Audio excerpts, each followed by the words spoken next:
Good evening, everyone, and thank you for being here this evening. I am calling this regularly scheduled public comment meeting of August 14th, 2023 to order. And I am accompanied by my council colleagues, and I'll just say their names as I see them on the screen. Councilman Amilcar Hernandez, Councilwoman Tana Hercules, Councilwoman Shirley Surgeon, Councilman John Gale, Assistant Majority Leader Marilyn Rossetti, Councilman Josh Mixtum, Councilman Nick LeBron. We also have with us our town clerk, Mr. Noel McGregor, our corporation counsel, Howard Rifkin. Thank you all for being with us and members of the public. I am just going to read some housekeeping rules, and they state public comments shall be conducted in accordance with the following procedures. Each person wishing to address the council body therefore shall, upon a recognition by the presiding officer, give his or her name, address, and if he or she represents a group, shall in addition state for the record the name and address of said group or organization, and shall limit his or her remarks to 3 minutes. All remarks should be addressed to the council as a body and not to any particular council member. Any persons making personal, impertinent, or slanderous remarks or who become boisterous while addressing the council shall be forthwith barred by the presiding officer from future audience at said meeting unless permission to remain is granted by a 2/3 vote of the council members present and voting. During public comment, there shall be no debate by the council, although questions may be asked by council or persons making such presentations. For members of the community, please be advised that this meeting is being broadcasted and recorded by the Hartford Public Access Television and can be viewed via Hartford Public Access TV Facebook page, Comcast Xfinity Channel 96, www.hpa-tv.org, or Channel 6032 for Frontier customers. Spanish interpretation is provided through a partnership with the City of Hartford and the Hartford Public Library. Additional accommodations can be made available with enough notice to the Office of Council President. And without further ado, we will go right into our public comment section. And the first person to speak is, let's see here, Daniel Warren. You have the floor. Hi, thank you. Thank you, Council, for giving me this opportunity to speak to you. I'm coming to you to speak to you in support of the HIV/AIDS Memorial. To give you a little bit of my background, I was born and raised in Hartford. I've lived in the north end of Hartford for 61 years, come August 30th. I have worked in the HIV arena for 30 years. And over these years, unfortunately, I buried my cousin, Adrian, who died from AIDS, who also grew up in the north end of Hartford, and my god brother, Bernie, and I'm doing this in remembrance of them, who also grew up in the north end of Hartford.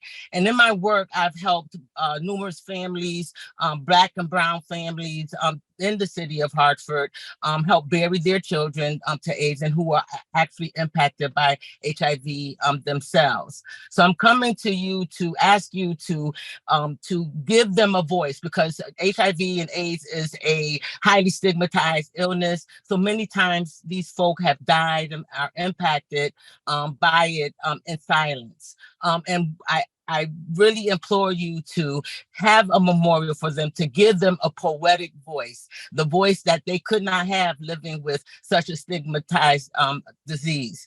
Also, we are at the point where we really need to end this HIV epidemic. And the only way to do that is to remember those who have gone on before us, and remember the times that it was so tough. And remember the times where parents had to bury their children. Like, this was happening every month. We were burying kids, grandmothers, aunts, uncles, people of color, and we are asking you to give this a voice. Hartford has been historically the leading city for HIV and AIDS since the beginning of this epidemic. So we ask that you stand behind it, come up with a resolution to please put this memorial in place. A lot of times we don't want to look at negative things, but this is our city. These are our families. This is our community. And unfortunately, we are impacted by this disease. So again, I ask that you stand behind the memorial for HIV and AIDS. Thank you. Thank you for your comments. Next to speak is John Mertz. You have the floor. Thank you. Good evening, Council. My name is John Merz. I reside at 49 Musket Trail in Simsbury.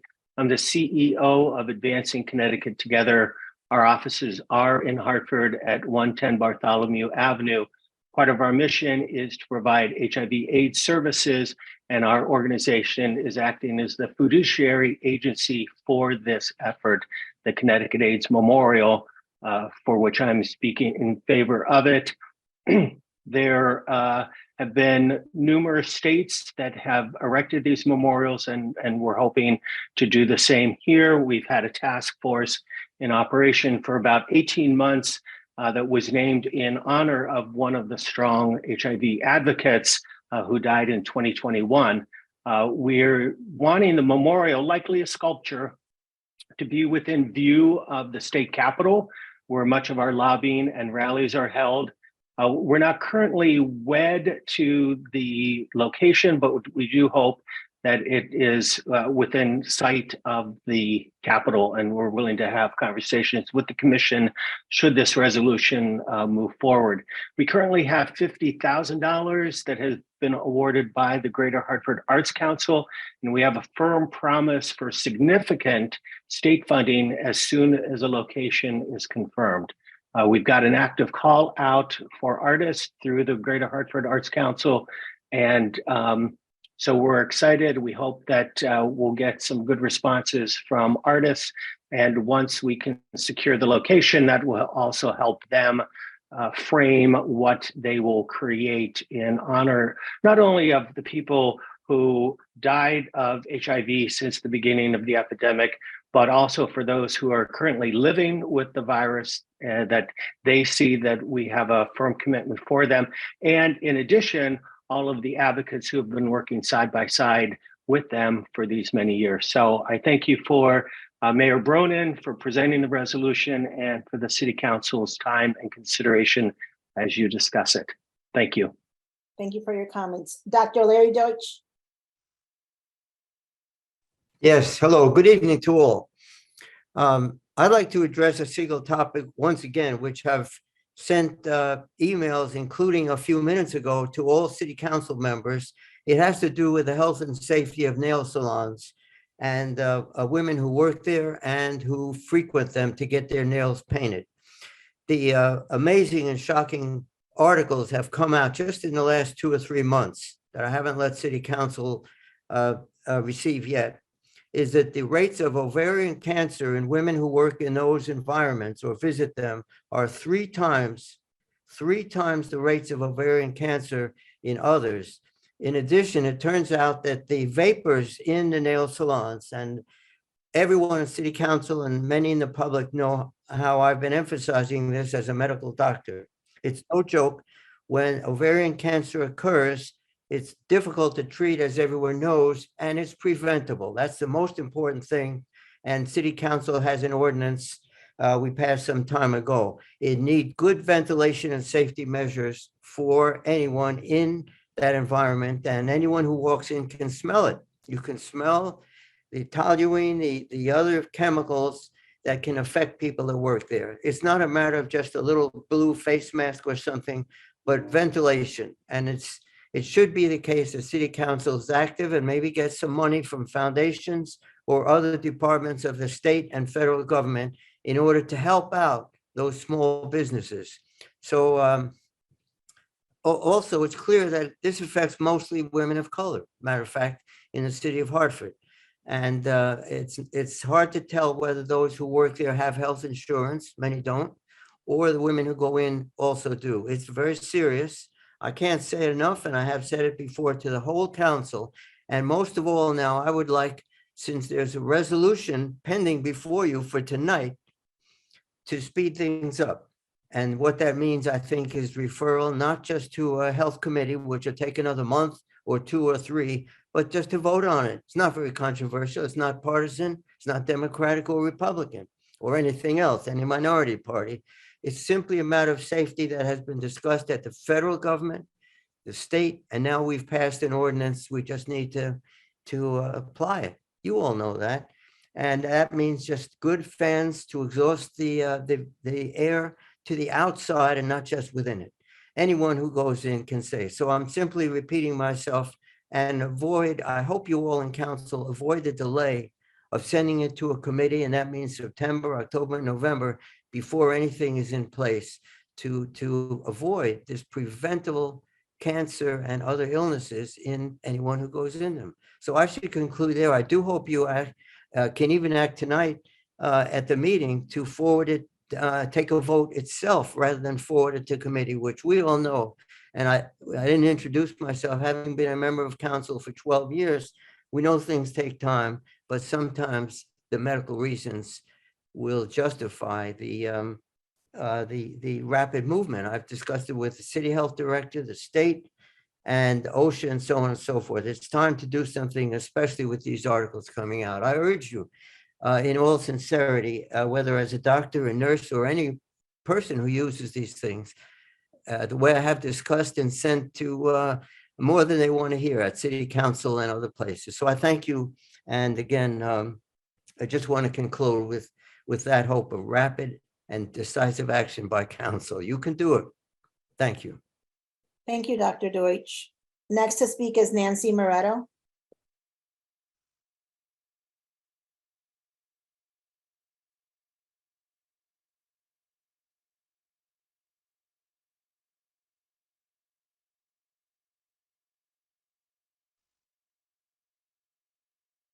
Nancy Moretto, are you here with us?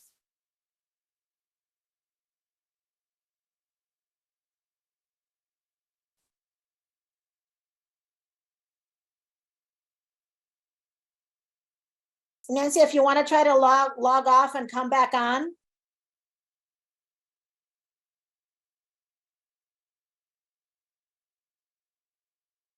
Okay, while Nancy is trying to figure that out, we will go on with Donna Swar. Are you with us, Donna?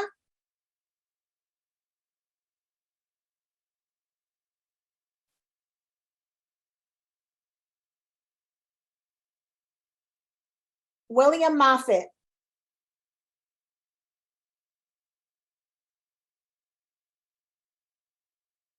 William Moffitt.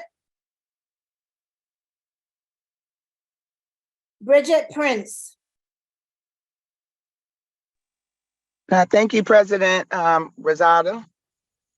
Yes, we can hear you. Okay, Okay, thank you so much for the opportunity to speak in front of the council. Greetings to all council members. Thank you, President. What I would like to give an update on what we've been actually reporting for the past several months. Attorney Jennings, Cynthia Jennings, and I. A lot of you may already know that we have gotten some funding to come into Hartford to address the sewage overflows that's been going on in the north end of Hartford, predominantly the north end of Hartford, for decades. It's happy to report that shovels are in the ground, as House Speaker Matt Ritter promised and guaranteed.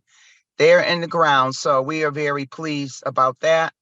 Right now, we are working with MDC, Jeff King particularly, and actually today we met with one of the contractors from the MDC from CDM, and we stopped, and they were doing a separation project on Tower Avenue, and we stopped to talk to them about their efforts in meeting the affirmative action quota, and also their commitment to hire 30% Hartford residents. So that's ongoing. So I wanted to report on that. We're very happy, and also want to thank the council, because a couple months back, you put together a resolution and had the MDC come in there and really explain the what and the why, things had not been moving, but things are moving along, but we still are watching it, and we continue to need oversight, especially from the city council. The next thing I would like to talk about briefly is I got a video, which showed a church on Windsor Street, 780A, 780-A, Windsor Street. Nice church, Hispanic church. And in the video, the church had flooded. So this is from the storm that happened this past Saturday. And the church was literally flooded and overflowing with sewage and other stuff. But the thing about this story is we also learned that the building doesn't have any running water. And I bring that up because this is really falling into the category of slumlords, which is something else that the city has been dealing with for now several years. We learned that the property was owned by one landlord. He sold it to another landlord, which is located in Brantford. And the tenant, who is the church, has been there without any running water. So we're really hoping that this issue is addressed by, it goes to the council and then is addressed by the appropriate departments and department heads in the city of Hartford. Because like I said, this has been going on for too long. And then the problem with a lot of this being unreported is people are afraid of losing their dwelling, losing their businesses. They're afraid of retaliation, and they're afraid of just having their services completely shut down and evicted from out of their premises. So I think this is a very important situation because it does fall under with the flooding, which we want that to continue to be worked on. But it's also, these out of town landlords, they receive these funds, they're collecting rent, but they're not providing water. So it is my understanding that when as a renter, when you're renting somebody's property, it usually comes with water, not necessarily heat and hot water or hot water period, but it comes with water. So the owner, like I said, who is now in Brantford, probably in a very wealthy community, is collecting rent, but not providing that basic service of water. So thank you, President Rosado, because I talked to her earlier and she jumped right on it. There's calls out to the chair, Bill DeBella, at the MDC. There was city official who came to inspect, and the media has also been informed and is following up with this story. So I do want to publicly thank President Mallory Rosado, because she has really been on the forefront and has consistently reached out every time it rains. Now we're getting a phone call. I'm getting a phone call, 10 o'clock Sunday morning, 10 o'clock Tuesday night. She calls just to make sure the residents are safe and are receiving the services they need. So I want to thank the whole city council, but that's what's been going on. So hopefully we'll have a good outcome with this, and I believe we will. Thank you very much. Thank you, Mrs. Prince. Next to speak is Ms. Cynthia Jennings. Attorney Jennings, you have the floor. Thank you so much, Councilwoman Rosado.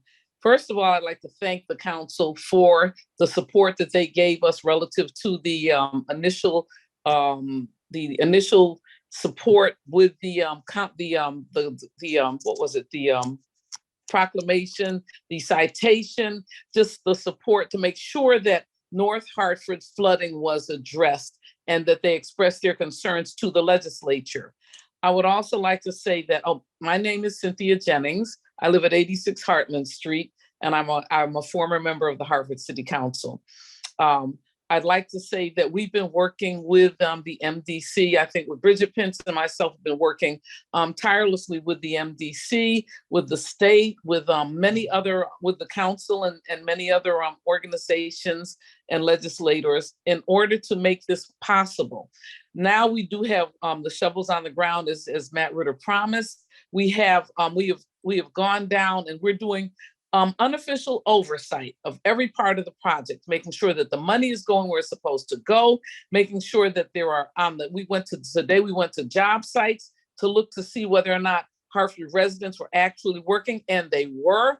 And I think we saw four Hartford residents working on one of the work sites, and we actually interviewed them and talked to some of the people on the work site to let them know that we're proud of the fact that they are hiring the Hartford residents and following up on what we talked about in terms of making sure that 30% of Hartford residents are hired for these jobs. What we do need, and even though Bridget and myself have been out there in the different communities, Judson Street, all these other communities, making sure that people know about this project. Most people do not know. We're asking the council to do something in terms of publicity to make sure that every single Hartford resident is aware of the fact that that these jobs exist. Maybe working with MDC to make sure that these job openings go out in their bills so that people know that there are job openings available. A lot of these people are unskilled, but they're certified to be the flaggers and certified to be laborers. But we also have multiple numbers of people that are actually skilled laborers, skilled employees that may be able to work on these projects. They're working through the private contractors. I know the contractor today that was tearing up and going through and laying new pipe on new water mains on Tower Avenue. I think the contractor's name I can't remember the name of the contractor offhand, but they introduced us to the people that they hired from Hartford, and we're very pleased to know that this is happening. However, we need to up the information that goes out to the Hartford residents. People on council need to let their constituents know that they're out there supporting these jobs and that these jobs are immediate. This is not a down the road type of thing. These people are being hired when they make the call to Jeff King at MDC. They're being hired immediately to start working on the job. Some of these companies are actually giving them certification that they're paying for so that they can become the flaggers when they're out there controlling the traffic, and that they can become the laborers and they can become part of this, very quickly. So it's important that we make sure that this happens. I know that there's been a loss of memory when it comes to who is supposed to be getting the money, but this money was established for North Hartford to stop the over 30-year flooding and raw sewage back up into Hartford basements. So I think that it's very important that we move forward and support, the money for it and make sure it's spent the way it was intended to be spent. We're asking our elected officials to support protecting the money that was identified to address the issue of North Hartford flooding and raw sewage backup. So thank you so much, Councilwoman, Council President Rosado, and all the council members. We're looking for the support and the continued support to make sure that North Hartford is eventually caught up to the rest of the state in terms of resolving the issue of flooding and raw sewage backup. Thank you. So thank you. Mm-hmm. Thank you for your comments. Next to speak is Wayne Bolton. You have the floor. Hello, thank you, members of the council and Madam President. My name is Wayne Bolton. I live at 111 Pearl Street. I'm speaking in my individual capacity. You liked Madam President. And though I'm also, just fair disclosure, I have been working with an ad hoc group to register downtown apartment dwellers to be able to vote in the upcoming primary. I'm calling in regard to substitute resolution number 1 regarding the Hartford Parking Authority that I saw in the Current the other day. And I understand that the HPA is being requested to do a report primarily on signage and communicating parking rules. If I may respectfully, as a new Hartford resident in the downtown region, I have been adversely affected by the downtown Hartford parking policies. Number one, I've reviewed their publicly available material, and the mission of the Hartford Parking Authority is, or one of the areas designated by the Hartford Public Authority for additional enforcement and multiplication of fines, is the downtown Hartford area. I understand that was drafted about 10 years ago. Times have changed, and there's numerous residents living in the Hartford area. In the downtown Hartford area. I personally have paid over $500 in parking fees over the past year. Specifically, there is no on-street parking for loading and offloading people moving in and out of their apartments. No accommodation has been made by that. And it is very frustrating. There's no signs up, but you still get dinged about $75 each time for just having a moving van in after hours trying to move in and out of your apartment. Secondly, over the past 2 months, the method of payment is outlined on the back of Hartford Parking Authority's tickets to pay, namely online or via telephone. Both of those systems have been down for, I believe, almost 2 months now.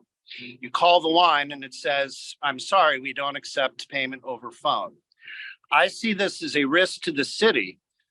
Frankly, I don't think it's constitutional to issue a ticket saying these are your methods of payment and not accept those methods of payment, and yet ding people for late payments and multiplied penalties. Third, and just a very small issue, is, I live right next to the Hartford Parking Authority, and they constantly park both during the day and overnight in no parking areas on the street that I would get ticketed and fined for, yet they're parking there themselves. I spoke to their management, and it was explained to me that they do that intentionally in order to free up additional spaces downtown. However, respectfully, for a person who lives here in Hartford, as I'm going to the the Corning building to pay my tickets, to see clearly marked HPA vehicles parked in the same way I'm getting ticketed to, often in the same places, does not foster a lot of respect for city government. So I want to thank you for engaging in this HPA report, but I would respectfully ask that maybe you increase the remit for both considering the fact that downtown Hartford is a mixed residential use area, and also to be more cognizant of how responsive the city is to Hartford residents parking downtown. Thank you very much. Thank you for your comments. Next to speak is Matthew Blunstrobus. I'm sorry if I missed. No worries. You were pretty close. Thank you so much, Madam President and Council, for allowing me to speak. Matt, excuse me for a second. Councilman Gill, did you have a question? I apologize, Matt. That's okay. Yeah, thank you, Madam President. Just to the last speaker, I just wanted to, I believe that the resolution that the speaker was addressing is going to be going to the Operations Management and Budget and Accountability Committee. I'm not certain of the exactly when the next meeting of that committee is, but the speaker may want to stay in touch with that, because that'll be an opportunity for a discussion to be had about all these parking issues, and he might benefit from that. I just wanted to mention that. Thank you. Absolutely, and thank you for that comment, Councilman Gale. In my office, who's on the screen, will send you a invite to the meeting, Mr. Bolton. Thank you. Thank you. Yes. I'm sorry, Matt. Go ahead. The floor is yours. No worries. Thank you again, Madam President, for having me. My name is Matt Blunstrobus. My current address is 35 Clarkson Avenue in Brooklyn, New York. and I am the Executive Director of Equality Connecticut. We are a statewide organization newly launched that works to advance the rights, health, history, and culture of LGBT people across the state. And we come to this work as a queer-led grassroots organization rooted in social justice values. I'm here to speak in support of the effort to create a Connecticut AIDS Memorial in Hartford within view of the Capitol. Equality Connecticut has been part of the task force of artists, activists, leaders, and community members created to establish this memorial. As we know, for more than 40 years, the LGBTQ community has been devastated by HIV across the United States. Hartford, New Haven, Bridgeport, Waterbury, towns across Connecticut have felt this loss greatly as well. Equality Connecticut believes that our state deserves a permanent memorial in the heart of our capital city to remember those in our Connecticut family who were lost to this disease. This monument will also be a potent reminder that HIV remains a public health threat in Connecticut and that our struggle to end this epidemic continues to this day. And as we stated earlier, as I believe was mentioned earlier, we have secured support from the Greater Hartford Arts Council for this work. And we are working with our state leaders to secure support at the state level as well. And Equality Connecticut pledges to support Hartford in any way necessary to make this memorial a reality for our entire state. And thank you again for having me.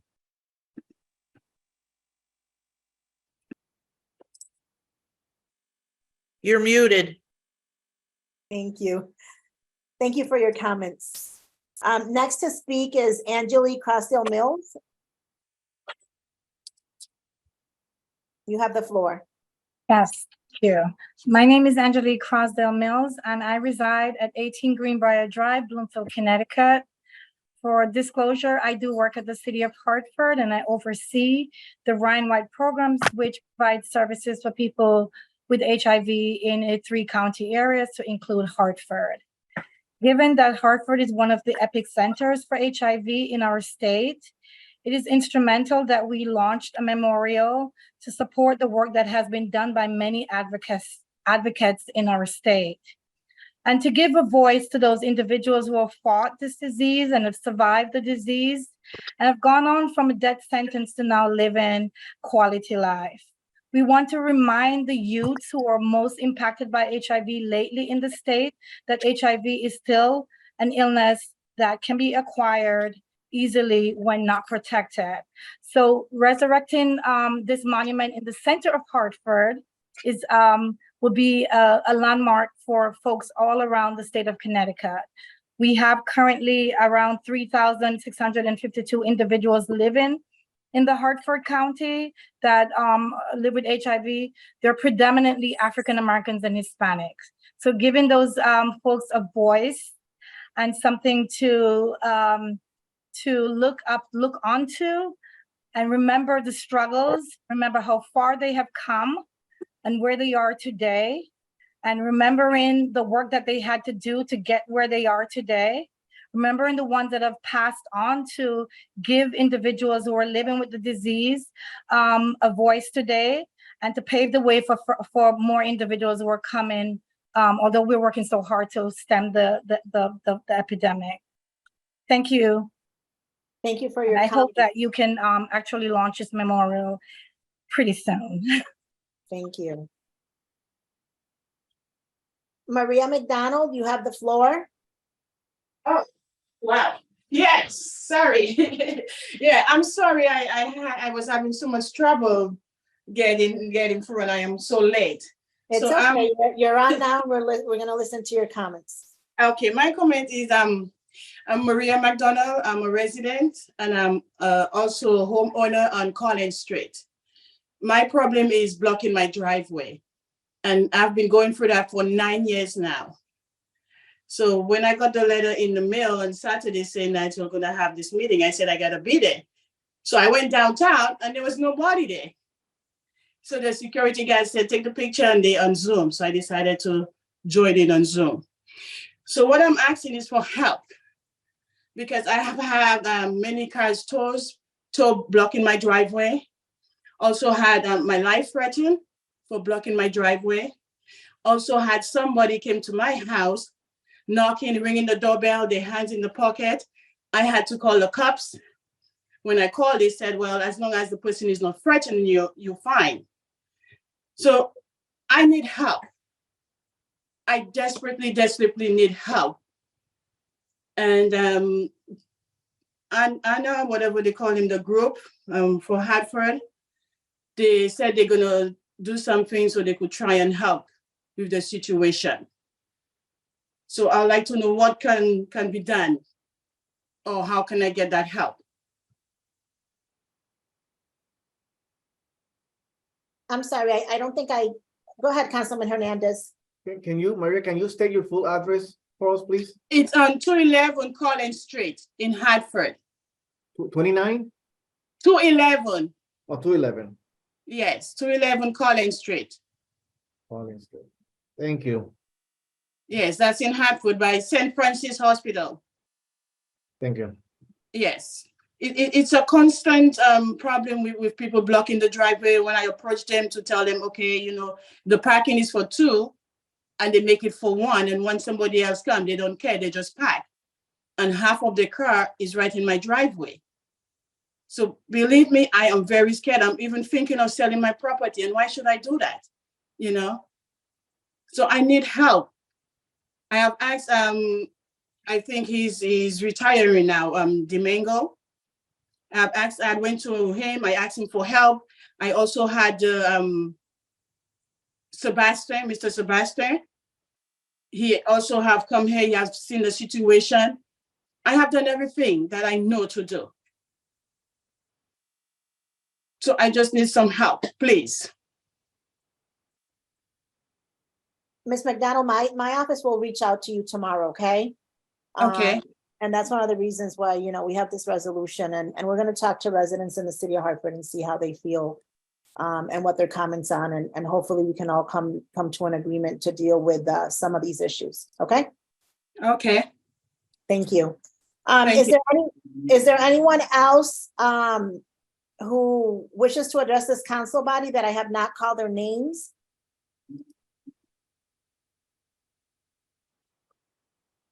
Is there anyone else on the screen that wishes to address this council body that I have not called on their name? Now, I know we had a caller who at the beginning wanted to address the council, and I don't see him on here now. I believe his by the name of Wayne.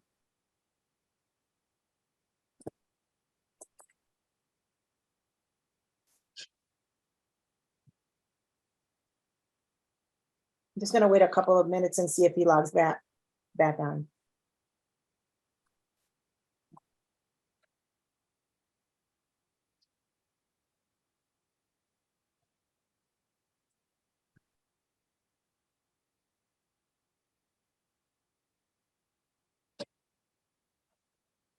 Once again, is there anyone wishing to address this council body that has not? Going once, going twice? Thank you, everyone, for your comments. Please join us at 7 p.m. for our regularly scheduled council meeting. Have a good evening. Thank you. This meeting is adjourned.